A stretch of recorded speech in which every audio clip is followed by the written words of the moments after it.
Hello আমার আরেকটি ভিডিওতে জানাই তোমাদেরকে ওয়েলকাম। এই ভিডিওটি মানে হলো রামধুরা আর কালিম্পং ঋষভ থাকার লাস্ট দিন। আজকের আমরা এখান থেকে সাইট সিং করে বাড়ির উদ্দেশ্যে রওনা হব।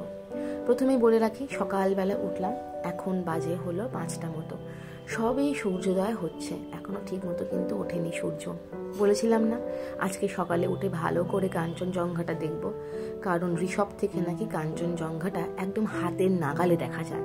তাই ভাবলাম এই সুযোগটা তো ছাড়া যাবে না। দিনের বেলা হলে সেই মেঘের আগমন ঘটবে, ঢাকা পড়ে যাবে। আর তাই সকালবেলায় উঠলাম, আর কি যে ভালো লাগছে, ফ্রেশ লাগছে, তোমাদেরকে বলে বোঝাতে পারবো না। ভাববে হয়তো ভোরবেলা উঠেছ ক্লান্ত শরীর, না, চারিদিক দেখে সকালবেলা পুরো ফ্রেশ হয়ে গেছি। দাঁড়াও দেখাচ্ছি তোমাদেরকে পুরো ভিউটা কাঞ্চনজঙ্ঘার। এই দেখো, দেখেছো কি সুন্দর লাগছে না? সকালবেলা সোনার রোদ্দুরটা পুরো পাহাড়ের উপর এসে পড়েছে, আর দেখো পাহাড়টা মনে হচ্ছে যেন সোনার পাহাড়, কাঞ্চনজঙ্ঘা মনে হচ্ছে যেন সোনার কাঞ্চনজঙ্ঘা। কি অপূর্ব লাগছে দেখতে।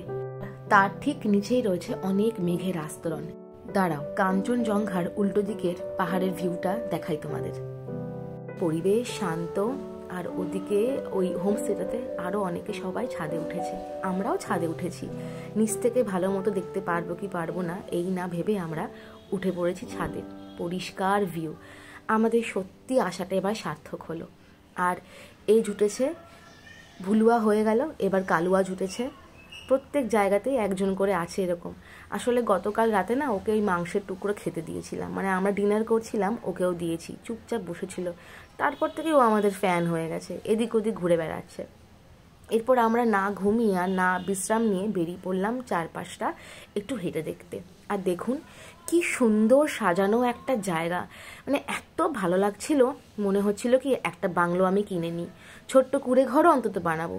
আপনারা কিন্তু অবশ্যই আসবেন আমার কুড়ে ঘরটা থাকতে। অন্তত যারা পাহাড়ে আসে তারা কিন্তু একটি বান অন্তত মনে করে নিয়ে যায় যে হ্যাঁ আমি পাহাড়ে একটা বাসা বানাবো, সেখানে আমরা দুঃখে কষ্টে আনন্দে এসে থাকবো, অনুভূতিগুলো পাহাড় আর মেঘের সাথে শেয়ার করে নেব।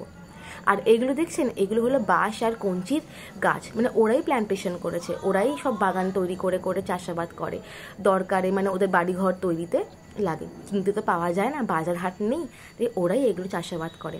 আর আমি দুই বাঁশবনের মাঝখান থেকে রাস্তা গেছে সরু, সেখান থেকে নেমে উঠে নানান ধরনের জায়গা দেখে বেড়াচ্ছি। কী যে সুন্দর কেটেছে। তারপর চারিদিকটা ঘুরে এসে এবার শুলাম, ভাবলাম একটু রেস্ট নিই নি, তারপর তো ব্রেকফাস্ট করে বেড়াতেই হবে, লম্বা জার্নি আছে। আবার এই হোমস্টের এই হলো মালিক একজন, টুক করে ঘরে ঢুকে পড়েছে, আমাদের না বলেই, না আমাদের না পারমিশন নেই। আগের হোমস্টেতে একজন ছিল, এখানেও একজন। নাম কি? এখনো নাম বলতে শেখনি?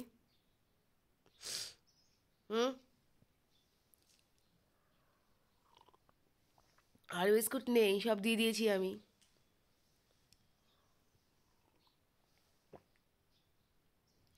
সামনে একটা স্কুল আছে, ভর্তি করিয়ে দেবো। নাম বলতে শেখিনি এখনো। শেষ পর্যন্ত কিন্তু ও রেগে গিয়েছিল, বিস্কুট শেষ হয়ে গিয়েছিল, দিতে পারিনি, তাই ওর আগে গড় করছিল, খুব ভয় পেয়ে গিয়েছিলাম।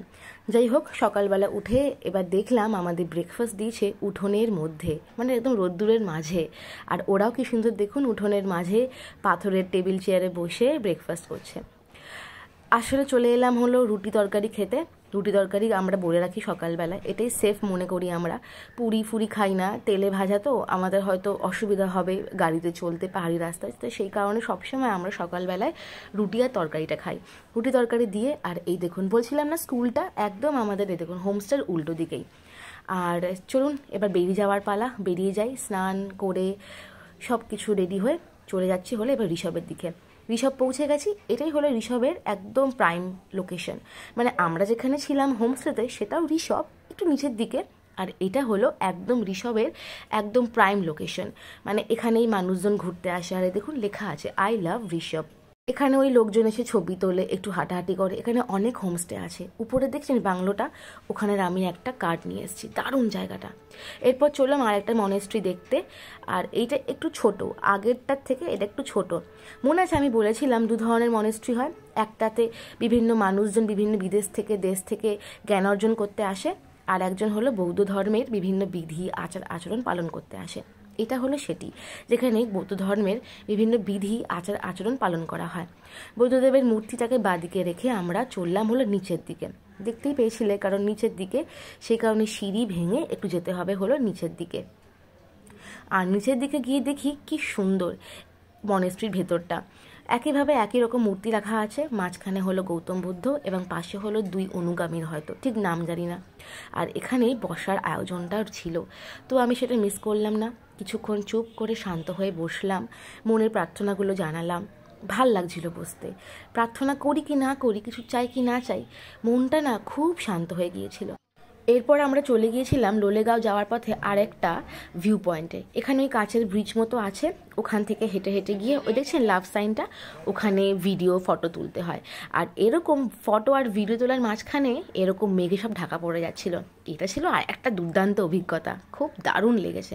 ওখান থেকে বেরিয়েই এবার একটা সামনে ছিল কাঠের দোকান, সেখানে সব কিছুই পাওয়া যাচ্ছিল। আমরা একটু চা খেলাম, কারণ অনেকক্ষণ আগে হোমস্টে ছেড়েছি, ক্লান্তও লাগছিল একটু হাঁটাহাঁটি করে।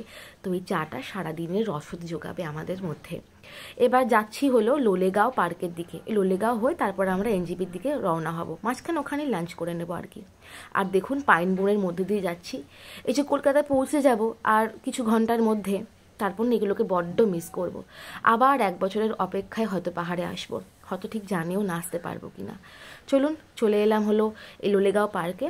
এরকমই একটা জায়গা, ওই দূরে লেখা আছে আই লাভ লোলেগাঁও, যেখানে সব কটাতেই লেখা আছে I love Kalimpong, I love Lolegaon, I love Rishabh. এখানেও সেটা।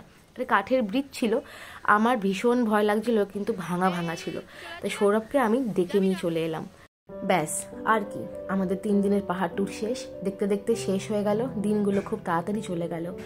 আমরা সারা বছরের জন্য অক্সিজেনটা পাহাড় থেকে নিয়েই যাচ্ছি হলো কলকাতার দিকে। কলকাতার ব্যস্ত শহরে আমাদের ওই অক্সিজেনটুকুই সারা বছরের শক্তি যোগাবে কাজ করার জন্য।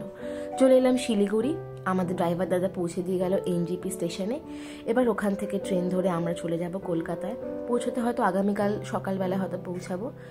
তোমরা ভালো থেকো, সুস্থ থেকো। তোমাদের সাথে দেখা হবে আবার পরের নতুন একটা ভিডিওতে। টাটা।